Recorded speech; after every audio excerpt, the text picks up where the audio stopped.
Hi, I'm Dr. Saji D'Souza, Chairman and Managing Director for KSAC Group of Hospitals, which is basically the largest Ayurvedic hospital in Telangana and Andhra state put together. So today, I wish the entire global citizens, a very peaceful, mentally relaxed equilibrium of health, wherein body, mind, and soul are in the best sync, whichever way to the optimum level possible. Because, as you know, health is not a condition of mere absence of diseases, but also the total well-being of body, mind, and soul together. So, not only body, mind, and spirit also plays a integral or a vital role in one's true health. Today being World Mental Health Day, October 10th, I am so proud to be along with you as a disciple of Ayurveda, proudly proclaiming that yes, Ayurveda, the mother of all healing systems, can really do wonderful remedies, wonderful treatments, wonderful association with people who are having, different types of mental distress. See, when you talk about mental health, it is not only about psychiatry. It is not only about hallucination. You talk about other different types of mental diseases, schizophrenia, and so on and so forth. It is not about that. It is just about being good, being well, being a kind of a state of happiness, a kind of content and peaceful existence with within one's own self. So, Ayurvedic science is the ultimate science, which has not only as a palliative care, but it has a very deep rooted scientific validation for each and every disease, how to tackle it, how to abstain from it, and what kind of a lifestyle one should have to prevent these kind of maladies. So, as a small disciple of Ayurveda, I really salute my system on this particular day, and I will choose a particular subject which is called CFS, chronic fatigue syndrome. See, have you heard about it? See, basically, people say different types of mental illnesses, as I mentioned earlier, but this is a new trend in the whole country, the whole world, the whole globe. When you diagnose a patient, you hardly find nothing. Patient is absolutely normal. Blood tests are normal, vitals, all the vital tests are normal, X-rays, MRIs, what not, everything is normal. But patient is not normal. Patient, the person feels a kind of deep lethargy. The patient feels a kind of, a total kind of, weakness, no confidence in anything. Patient can't do anything. If you ask him, how are you? He just keeps a poker face and say, I'm good or I'm all right. But everything becomes mechanical. If he does a small work, he feels that he has moved the mountains, and then he is so tired, so exhausted. No brain stop kind of working. Physical movements are absolutely not there. Lack of sleep or disturbed sleep. You name anything on the earth, a person who undergoes this trauma knows it better. If you see, and then forgetfulness, you go to somewhere, I want to do a particular job, but suddenly you realize that you forgot what you have to do, and you just come back, and then think about yourself. What did I think? What was I supposed to do? Starting from then and so forth, forgetting, you just don't bother about your self hygiene. You forget about taking bath, brushing your teeth, or all the daily course. So, a kind of a person, how does a person go into this CFS mode, chronic fatigue syndrome mode? It always happens because a person is too much stressed. A person is too much put to the pressure than what he or she can consume, or he or she can do with the normal kind of a things. There are, everybody need not be a work master or a multitasker basically, isn't it? But this society, this modern society, demands from you and me to be multitaskers. We have to be really on our heels, on our toes. Morning, you'll be doing some work. Evening, you have to do something else. Night, you have to be on some other pedestal. It keeps going and on and on and on and on. So what happens? You don't have a kind of an understanding what we are supposed to do, what is the way ahead. And in this process, you forget to become a good employee, you forget to become a good father, you forget to become a good son, you forget to become a good brother, you forget to become a good friend neither. You just, you are living, have kind of a, battery operated robot kind of a stuff. And my dear friends, this all happens why? Because you are under too much pressure, the time bound pressures. You have to finish this job within this period of time. You have to rush, you have target to achieve. So, you are on the roll. If this happens, unless and until realizing one's own potential and capacity and putting an exertion too much out of yourself, you will have a breakdown. And that breakdown, this CFS is literally a pain. It can completely break down an individual and make that person absolutely non-productive.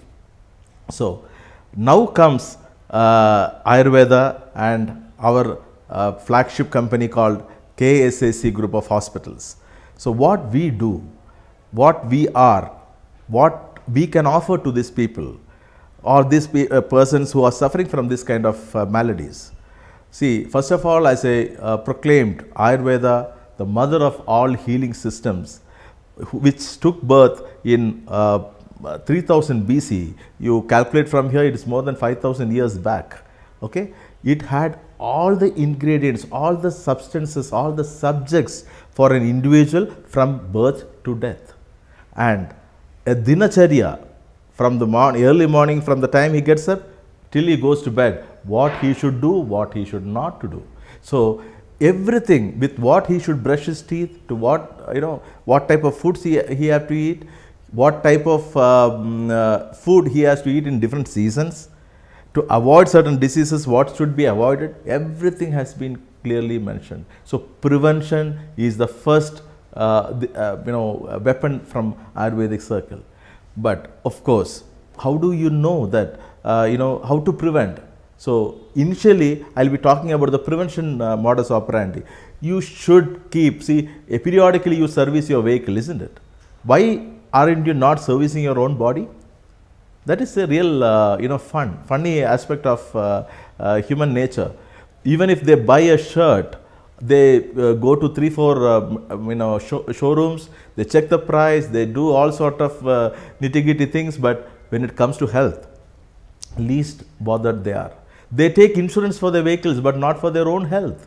That is the pathetic situation. So prevention comes with an education, with the knowledge, with a kind of, self understanding of one's own self. When we are pushed to a work, one should know, can I do it or not? If yes, to what extent can I extend myself? Every individual, nobody from outside can say, okay, this is your quota of work and this is what you can do. Nobody can tell. One should realize from one's own self. So that is what a self-realization is important. And once that self-realization happens, half your work is done. Okay, that comes to the prevention aspect of it. And more than that, servicing yourself. Periodically visit an Ayurvedic doctor, Ayurvedic center, get detoxified with the day things, whatever. See, the food what we eat, the water what we drink, the air we breathe, everything is poisonous, isn't it? So where will you keep all these toxins? it has to be completely taken out. Then the best medicine for all these things is please be happy. How does happiness come? Happiness is also cannot be purchased in any supermarkets. Happiness is a thing which one can one's own self create it. How can happiness come? Always try to do good to others, never think bad about others, and moreover, always see, be happy in your neighbor's success and give space. See, in your life, you are the hero, I agree, but in my life, I might be the hero, isn't it?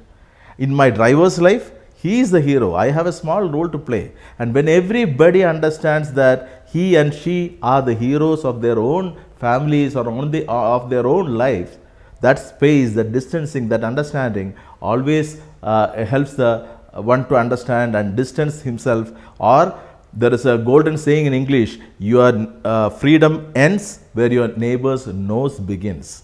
So you should be very tactical enough, pragmatic enough to understand, to hold yourself where you have to be, and be very happy, be very free to everybody. Understand they are also equally like you, their feelings, emotions, everything. Not only you are just one among the millions and trillions across this globe. So understand that everybody, respect everybody. From that you have a happiness coming in. Have always positive attitude toward everything. So only positive attitude can take you distances. So that has to be there. Then, so you are prepared yourself mentally. Then any health issues, or if you feel something is triggering here and there, go to a good Ayurvedic doctor, explain your problem to him. Then he or she will be there to help you out, to bring you out of that, or to advise you how to go ahead. And in this, there are three pillars of life. One thing is food, good food, of course, then good sleep, and of course exercise. These three things are as pillars of a strong health of an individual. So that one definitely all of us has to really stick on to. And if at all you are affected from some mental distress, a kind of depression or anxiety, fear, whatever you name it, you please discuss it openly with your good friend. That good friend can be a doctor friend, absolutely wonderful, because he or she might also know about the medical aspect of that thing also. So discussing, communicating your issues with others. In any relationship, my dear friends, communication is the biggest tool. If you don't communicate, that is a big roadblock wherein it divides people. So please communicate your problem to your doctor. The doctor will definitely take care of you, and if what to do, how to do, he will advise you to come out of this problem. And it not only requires medication, it requires a lot of psychological counseling, or understanding you, coming to your level, and then holding your hands and then walking out of the problem. So this all thing requires a kind of a good understanding. That is why God has, and be a very good listener. When a patient comes to you, you should be a good listener. That is why God has always given you 2 ears and 1 mouth. Hear more, and all senses everywhere. See more, hear more, feel more, but talk less. So that is what a good doctor should be. He should be observing the things. He should observe his patient very well, because psychological issues or mental health issues are very minutely, it can vary. And then mind you, no textbook can give you the full knowledge of a mind, because it is so difficult and different from every patient. One's psyche, one's thought process will be totally different from others, because his persona, his family background, his environment, what he stays, his work atmosphere, his upbringing, so many things will be different from the others. It will not be identical. So no doctor can take a seat of roses and say that, okay, this patient, I have seen so many patients and everything is the same, I can give the same medication, same treatment, blah blah blah. This cannot be happening, because he has to be very cautious about what is this person suffering from. Many a times it will not be a kind of a big issue. It can be just a fine tuning of his lifestyle, fine tuning of his dietary regimen, and fine tuning his day-to-day activities. Ayurveda really emphasize on that. And KCC Hospital, being the pioneer and the biggest, largest hospital in Telangana and Andhra put together, is a state government empaneled hospital with a 50-bedded treatment facility, and wherein you, from any part of the globe, you can get accommodated here, treated. Along with the treatment, you have yoga, meditation, and the Ayurvedic prescribed food, wherein your medicine also really works properly, and the treatment duration is minimized, so that you get the best result at the earliest. Then in this thing, for Ayurveda there are Keraliya Vishesha Chikitsa, which Kerala is so proud of. Many people might have heard it is Ayurveda. When you hear the name, immediately you can equate with Kerala, the state Kerala. So Kerala has a Vishesha, a very, very, very specialized treatment for Ayurveda, external treatments, which really works wonders in especially stress related issues. It can be psychological issues, mental distress, small niggles. And every patient, the absorption level of the atmospheric or the surrounding calamities will be different. One can be, it is as good as certain patient, if a stone falls on his hand, he says it's okay, I can manage it. But there are certain patients, if a small ant bites or a mosquito bites, they scream the hell out, isn't it? So the tolerance limit, the psychological aspect, the understanding of a situation differs from everybody. So in this World Mental Health Day, KSAC Hospitals wishes each and everybody to be relaxed, happy and peaceful. Please embrace Ayurveda, and that is the ultimate science which can give you, which can deliver the very, very, very, very best of the whole medicinal or the holistic way to keep yourself healthy and hale. So as a small disciple of Ayurveda, I have little bit knowledge what extent to the different aspects of healing, and in that part, we have learned only in a strong body, a strong mind exists. And likewise, exercise and mental health are very, very important. Likewise, if a person is very tough, mentally, you can see so many stars who have fallen down to earth has again risen back to the horizon. It's only because of the perseverance and the mental strength, and that is the most important strength than the physical strength. So once I want every viewers of this show to have a blessed, peaceful, happy state of mind, wherein always there is bliss in yourself as well as whomever you come across, whether it is your family members, friends, your social circles, your official friends, wherever you go. And the best way to take it forward is a glitter in the eyes and a smile on your face. Thank you.